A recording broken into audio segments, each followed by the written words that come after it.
Hi hello everyone welcome back to Xylem SSC. മറ്റൊരു വീഡിയോയിലേക്ക് സ്വാഗതം എല്ലാവർക്കും. ഇന്ന് ഇംഗ്ലീഷിൽ നമ്മൾ ഡിസ്ട്രിബ്യൂട്ടീവ് പ്രൊനൗൺസ് എന്നുള്ള മറ്റൊരു രസകരമായിട്ടുള്ള ഇൻട്രസ്റ്റിംഗ് ആയിട്ടുള്ള ടോപ്പിക്കാണ് പറയാൻ പോകുന്നത്.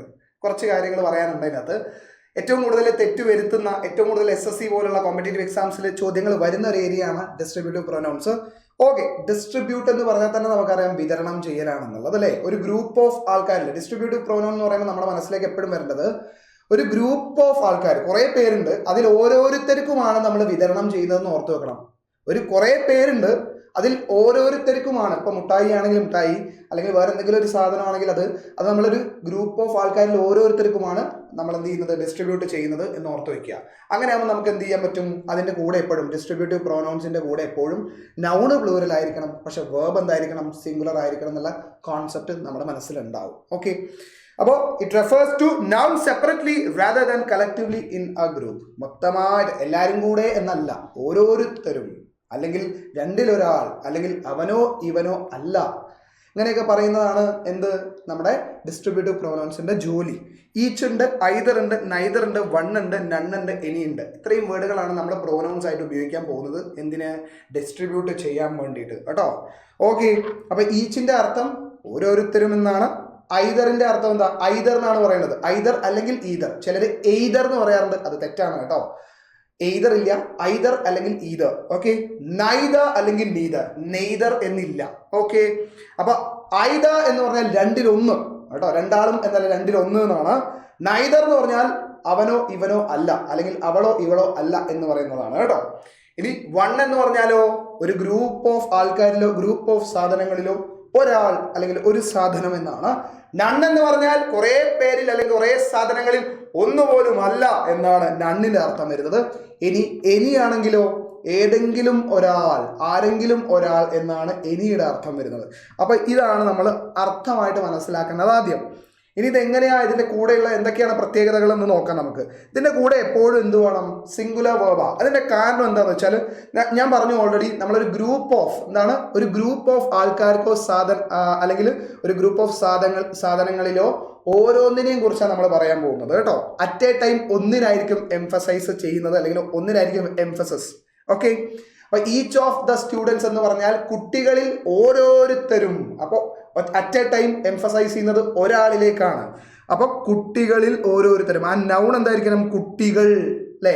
അതിൽ ഓരോരുത്തരും എന്ന് പറയുമ്പോൾ അതിന്റെ കൂടെ എന്ത് വേണം, ആ ഒരു വേർബ് എന്ത് ചെയ്യണം, ആ ഒരു വേർബ് സിംഗുലർ തന്നെ വരണം എന്നുള്ളതാണ് കാര്യം. ആ ഒരു വേർബ് എന്തായിരിക്കണം, ഒരു കുട്ടിക്കുള്ളത്, ഓരോ കുട്ടിക്കുള്ള വേർബ്, അതായത് സിംഗുലർ വേർബ്.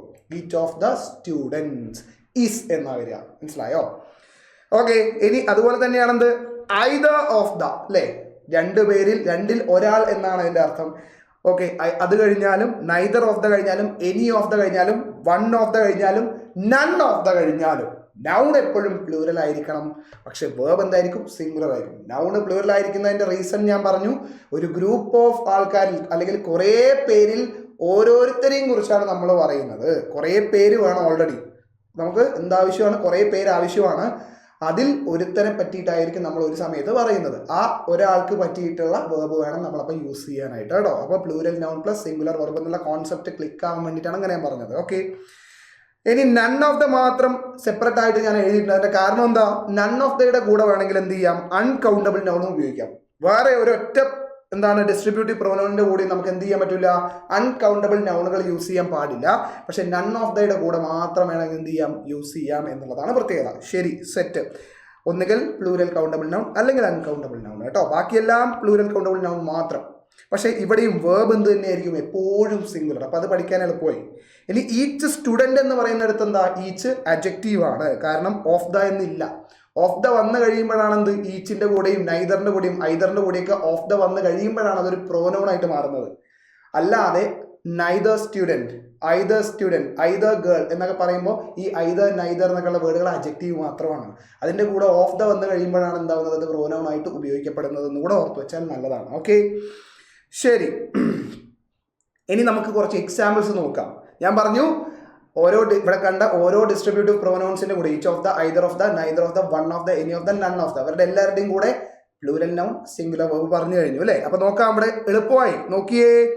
ഹാസ് ആണോ ഹാവ് ആണോ വരിക? സിംഗുലർ ആയിട്ടുള്ള വേർബിന്റെ കൂടെ എപ്പോഴും എന്തുണ്ടാവും? എസ് ഫോം ഉണ്ടാവും അല്ലേ? എസ് ഫോം ആയിരിക്കും. വേർബിന്റെ സിംഗുലർ ഫോം എന്ന് പറഞ്ഞാൽ എസ് ഉള്ള ഫോം ആയിരിക്കും. അപ്പൊ നമുക്ക് ചൂസ് ചെയ്യാൻ എളുപ്പമായി ഇവിടെ നിന്നൊക്കെ.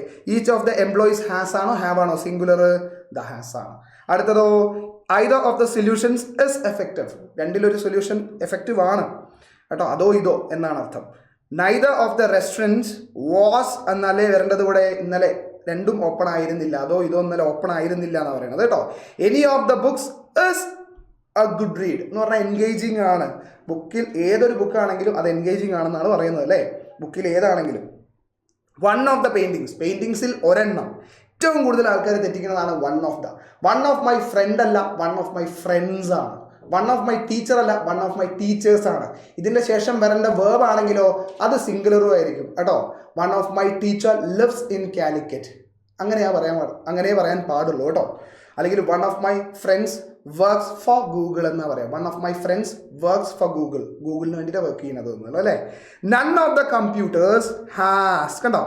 None of the furniture was, കണ്ടോ. സിംഗുലർ വേർബിനെ ചൂസ് ചെയ്യാൻ എളുപ്പമായി.